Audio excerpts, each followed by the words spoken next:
C'est par la foi. Vous êtes devenu un enfant de Dieu par la foi en Jésus-Christ. Et c'est également par la foi que vous continuez de vivre. Si Dieu permet que nous passions par des épreuves, des difficultés ou des tribulations, c'est en vue de purifier notre foi. Mettre sa foi en Dieu, c'est être sûr de ce que l'on espère.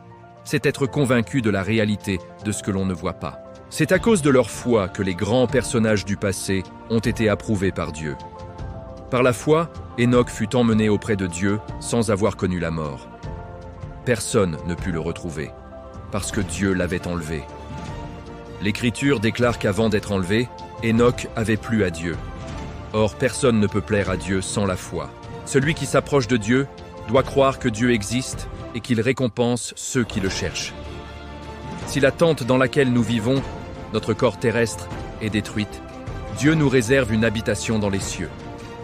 Nous gémissons maintenant, car notre désir est grand d'être recouvert de notre habitation céleste, notre corps céleste glorifié, une demeure qui durera toujours. C'est Dieu lui-même qui nous a destinés à cela, et il nous a accordé son esprit comme garantie des biens qu'il nous réserve. Nous sommes donc toujours pleins de courage. Nous marchons en effet par la foi et non par la vue. Le chapitre 11 présente une galerie des grands hommes de foi. Tous ces personnages ont enduré l'épreuve par la foi. C'est Abel dont la foi parle encore. C'est Noé qui écoute Dieu et est sauvé des eaux du déluge. Abraham, le père de tous les croyants. Il a cru et espéré, alors que tout espoir semblait vain. Sa foi ne faiblit pas quand il pensa à son corps et à Sarah qui était stérile.